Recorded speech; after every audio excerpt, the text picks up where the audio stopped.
Hello guys, ഇന്ന് നമ്മൾ എടുക്കാനായിട്ട് പോകുന്നത് ലിഫോയാണ്. ഇതിൻ്റെ മുമ്പത്തെ പോർഷൻസ് നമ്മൾ ഓൾറെഡി അപ്ലോഡ് ചെയ്തിട്ടുണ്ട്. അത് കാണാത്തവർക്ക് പ്ലേലിസ്റ്റിൻ്റെ ലിങ്ക് ഡിസ്ക്രിപ്ഷനിൽ കൊടുത്തേക്കാം, അത് പോയി കാണുക. നമുക്ക് സ്റ്റാർട്ട് ചെയ്യാം. ആദ്യം എന്താണ് ലിഫോ എന്ന് നോക്കാം. ഫിഫോയുടെ ഓപ്പോസിറ്റാണ് അല്ലെങ്കിൽ റിവേഴ്സാണ് ലിഫോ എന്ന് പറയുന്നത്. ഇവിടെ മെറ്റീരിയൽസ് ഏതാണോ ലാസ്റ്റായിട്ട് വന്നത് അതാണ് നമ്മൾ പ്രൊഡക്ഷൻ ഡിപ്പാർട്ട്മെൻറ്റിലേക്ക് ഫസ്റ്റായിട്ട് ഇഷ്യൂ ചെയ്യുന്നത്. പിന്നെ അതിൻ്റെ തൊട്ട് പുറകിൽ ഏതാണോ വന്നിട്ടുള്ളത് അതായിരിക്കും പിന്നീട് ഇഷ്യൂ ചെയ്യുന്നത് ആ ഒരു ലോട്ട് കഴിഞ്ഞ ശേഷം. ഇനി നമുക്കൊരു പ്രോബ്ലം നോക്കാം. ഇതാണ് നമ്മളുടെ ക്വസ്റ്റ്യൻ. നമുക്കിവിടെ ഓപ്പണിംഗ് സ്റ്റോക്ക് തന്നിട്ടുണ്ട്, ദെൻ പർച്ചേസ് ചെയ്തതും ഇഷ്യൂ ചെയ്തതും ആണ് തന്നിട്ടുള്ളത്. സോ നമുക്കത് എങ്ങനെയാണ് ചെയ്യാമെന്ന് നോക്കാം. നമ്മൾ ഫോർമാറ്റ് വരച്ചിട്ടുണ്ട്. ഫിഫോയുടെ ഫോർമാറ്റ് എങ്ങനെയാണോ അതുപോലെ തന്നെയാണ് വരുന്നത്. ഡേറ്റ്, റെസിപ്റ്റ്, ഇഷ്യൂ, ബാലൻസ്, മൂന്നിലും ക്വാണ്ടിറ്റി, റേറ്റ്, എമൗണ്ടാണ് വരുന്നത്. സോ ക്വസ്റ്റ്യൻ ഇല്ലെങ്കിൽ ജസ്റ്റ് ഒന്ന് സ്ക്രീൻഷോട്ട് എടുത്ത് വെക്കുക. ആദ്യത്തെയാണോ ഓപ്പണിംഗ് സ്റ്റോക്ക്. ഓപ്പണിംഗ് സ്റ്റോക്ക് എന്ന് പറയുന്നത് നമുക്ക് കിട്ടുകയോ അല്ലെങ്കിൽ ഇഷ്യൂ ചെയ്യുകയോ അല്ല, അത് ഓൾറെഡി ഉള്ളതാണ്. സോ നമ്മൾ ബാലൻസിലാണ് എഴുതേണ്ടത്. 220 യൂണിറ്റ്സ് 9 റുപ്പീസ് വെച്ചിട്ടാണ്. സോ നമ്മൾ ബാലൻസിൽ 220 അത് 9 വയ്ക്കുന്ന സമയത്ത് 1980 ആണ് കിട്ടുന്നത്. ദെൻ 6-ാം തീയതിക്ക് പർച്ചേസ് ചെയ്യുന്നുണ്ട്. സോ നമുക്ക് ഡേറ്റ് എഴുതാം. പർച്ചേസ് ചെയ്യുക പറയുമ്പോൾ എന്താണ്, സ്റ്റോറിലേക്ക് കിട്ടുന്നതാണ്. സോ റെസീപ്റ്റ് സൈഡിൽ 540 യൂണിറ്റ്സ് ആണ്. സോ 540. റേറ്റ് എന്ന് പറയുന്നത് 9.10. എമൗണ്ട് 4914. ഇവിടെ ബാലൻസ് എങ്ങനെ എഴുതുക?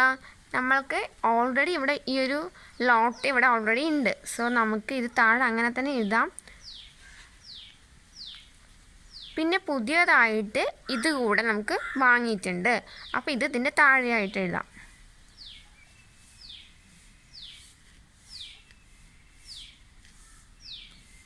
ഇനി അടുത്തത് 8-ാം തീയതിക്കാണ് ഉള്ളത്. സോ 8 അത് ഇഷ്യൂ ആണ് ചെയ്യുന്നത് 280 യൂണിറ്റ്സ്.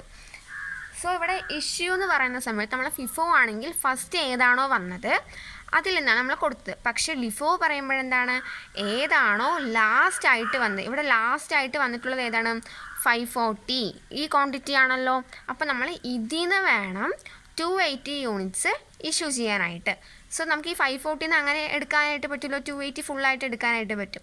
അപ്പോൾ നമുക്ക് ഇഷ്യൂടെ അവിടെ 280 ഇതിൻ്റെ റേറ്റ് എത്രയാണെന്നാണ് നോക്കേണ്ടത്, കാരണം ലാസ്റ്റത്തെ ആണല്ലോ. അപ്പോൾ 9.10 വെച്ച് ഇത് രണ്ടും കൂടെ മൾട്ടിപ്ലൈ ചെയ്യുന്ന സമയത്ത് 2548. ഇനി നമുക്ക് ബാലൻസ് എത്ര ഉണ്ടാവും? ഈ ഒരു ലോട്ട് അങ്ങനെ തന്നെ ഉണ്ടാവില്ലേ? അപ്പോൾ 1980. ഇനി ഇവിടെ 540 ഉണ്ടായിരുന്നു, അതിൽ നമ്മൾ 280 എടുത്തു. അപ്പോൾ ബാലൻസ് എത്ര ഉണ്ടാവും? ഇതിൽ നിന്ന് ഇത് മൈനസ് ചെയ്യാം. അപ്പോൾ 260 ആണ് വരുന്നത്.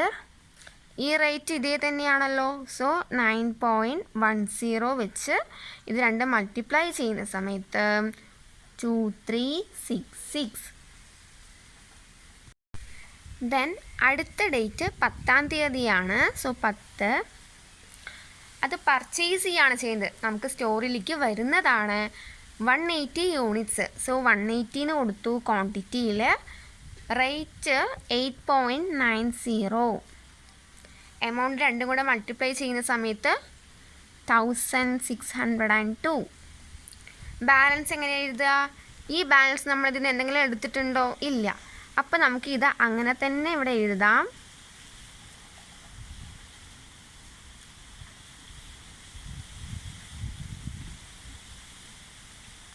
പിന്നെ പുതിയതായിട്ട് ഇത് വന്നിട്ടുണ്ടല്ലോ, ഇത് ഇവിടെ തന്നെ എഴുതാം. ഓക്കെ,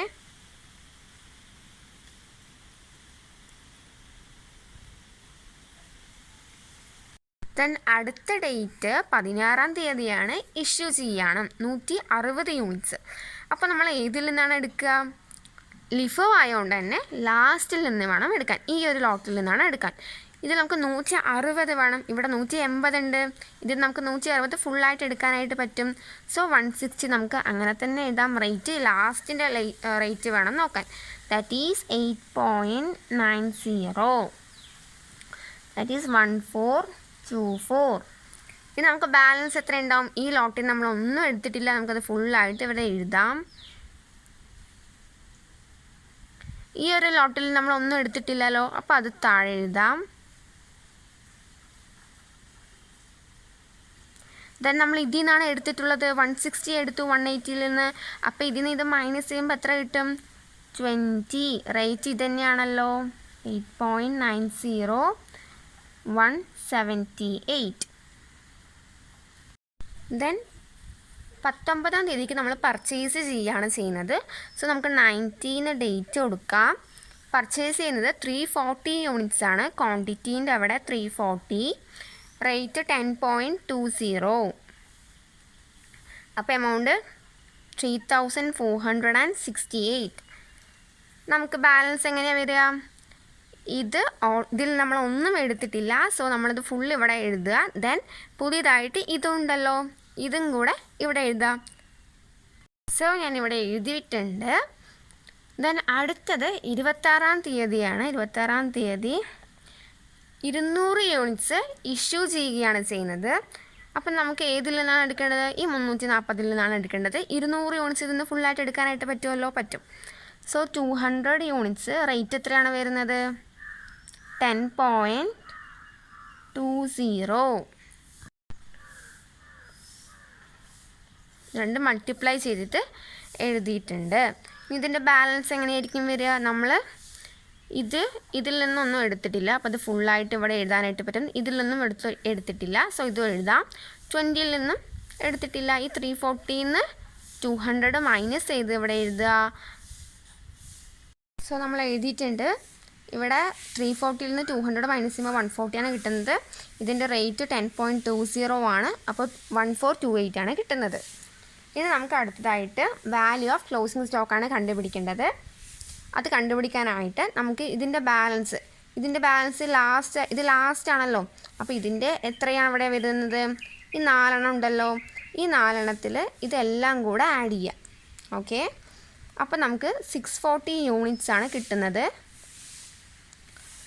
ഈ ബാലൻസിൽ ഈ എമൗണ്ടിൻ്റെ ഈ 4 ഇതും കൂടെ ആഡ് ചെയ്യുന്ന സമയത്ത് 5952 ആണ് കിട്ടുന്നത്. That's it.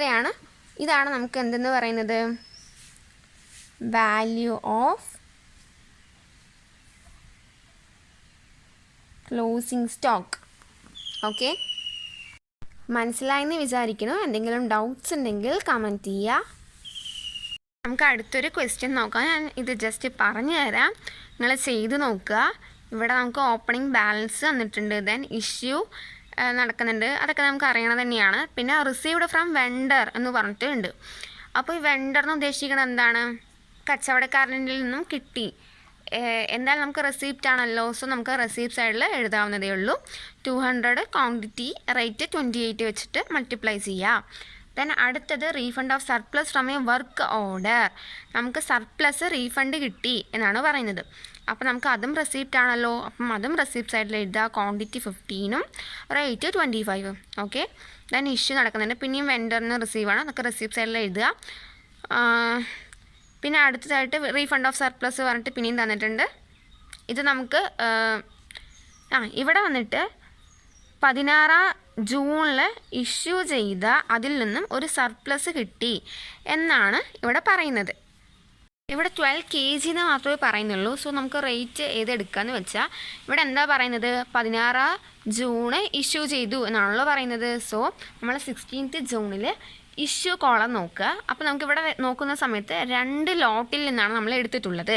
ഇത് ലിഫോ മെത്തേഡ് ആയതുകൊണ്ട് തന്നെ ഇതിൽ ഏറ്റവും ലാസ്റ്റിൽ റേറ്റ് ഏതാണോ ഇവിടെ 28 ആണ് റേറ്റ് വരുന്നത്. അപ്പോൾ നമ്മൾ 12 × 28 വേണം ചെയ്യാനായിട്ട്. ഓക്കെ, മനസ്സിലായെന്ന് വിചാരിക്കുന്നു. ദെൻ അടുത്തത് വെണ്ടറിൽ നിന്ന് കിട്ടി എന്നാണ് പറയുന്നത്. ദെൻ ഇവിടെ കുറച്ച് അഡ്ജസ്റ്റ്മെൻറ്റ് കാണിക്കുന്നുണ്ട്. 15-ാം തീയതിയും 27-ാം തീയതിയും ഷോർട്ടേജ് ഉണ്ട് എന്ന് പറഞ്ഞിട്ട്. സോ നമ്മൾ എങ്ങനെയാണ് ഷോർട്ടേജ് ചെയ്യാന്ന് വെച്ചാൽ നമ്മൾ ഇഷ്യൂ കോളത്തിലാണ് കാണിക്കുക. കാരണം ഇപ്പം നമുക്കത് കിട്ടുന്നതല്ല, അത് നമ്മൾക്ക് ഷോർട്ടേജ് ഉണ്ട്, അത് നമുക്ക് ഇപ്പോൾ പോയി എന്നുള്ളൊരു ബേസിലാണ് നമ്മൾ കാണിക്കേണ്ടത്. ഇവിടെ എങ്ങനെയാണ് ചെയ്യുകയെന്ന് വെച്ചാൽ 15-ാം തീയതിക്കാണ് ആദ്യത്തെ ഒരു ഷോർട്ടേജ് പറയുന്നത്. സോ നമ്മൾ ഇതിൻ്റെ മുമ്പത്തെ ഡേറ്റ് പറയുന്നത് 14-ാം തീയതിയാണല്ലോ. 14 കഴിഞ്ഞിട്ട് 15 കാണിക്കണം കേട്ടോ. പിന്നെ നമ്മൾ ഇതിൻ്റെ rate quantity okay 10 then rate എങ്ങനെ എടുക്കാമെന്ന് വെച്ചാൽ 14-ാം തീയതി ആണല്ലോ മുമ്പത്തെ ഡേറ്റ്, അതിൻ്റെ ബാലൻസ് നോക്കുക. ബാലൻസ് നോക്കുന്ന സമയത്ത് ഇത്ര റേറ്റ് നമ്മളത് ഏതെടുക്കുന്നത് വെച്ചാൽ ലിഫോ ആയതുകൊണ്ട് തന്നെ ഏറ്റവും ലാസ്റ്റത്തെ ഏതാണ് 25 ആണ്. സോ ഈ 25 ആണ് നമ്മൾ റേറ്റ് ആയിട്ട് എടുക്കാൻ വേണ്ടിയിട്ട്. അപ്പോൾ 10 × 25 ചെയ്യണം. അപ്പോൾ അതുപോലെ തന്നെയാണ് 27-ാം തീയതി പറഞ്ഞ സമയത്ത് ഇവിടെ 27-ാം തീയതിൻ്റെ ഒരു ഇതുണ്ട്, അത് കഴിഞ്ഞിട്ട് ഈ ഷോർട്ടേജ് കാണിക്കുക. അതിൻ്റെ ബാലൻസിൽ ഏറ്റവും ലാസ്റ്റത്തെ റേറ്റ് ഏതാണോ ആ റേറ്റാണ് നമ്മൾ മൾട്ടിപ്ലൈ ചെയ്യാനായിട്ട് 8ൻ്റെ കൂടെ. ഓക്കെ, അപ്പോൾ ഒരു ക്വസ്റ്റ്യൻ കിട്ടുന്ന സമയത്ത് ലാസ്റ്റ് അഡ്ജസ്റ്റ്മെൻറ്റ് ഉണ്ടോ എന്ന് ആദ്യം നോക്കണം, എന്നിട്ട് അതൊന്ന് ജസ്റ്റ് മാർക്ക് ചെയ്ത് വെക്കുക. അല്ലാന്ന് വെച്ചാൽ നമ്മളിതിങ്ങനെ ക്വസ്റ്റ്യൻ എല്ലാം കഴിഞ്ഞിട്ടായിരിക്കും അഡ്ജസ്റ്റ്മെൻറ്റ് കാണുന്നത്, അപ്പോൾ നമുക്ക് ഇടയിൽ ചെയ്യാനായിട്ട് പറ്റില്ല. ഓക്കെ, മനസ്സിലായെന്ന് വിചാരിക്കുന്നു. എന്തെങ്കിലും ഡൗട്ട്സ് ഉണ്ടെങ്കിൽ കമൻറ്റ് ചെയ്യുക. Thank you.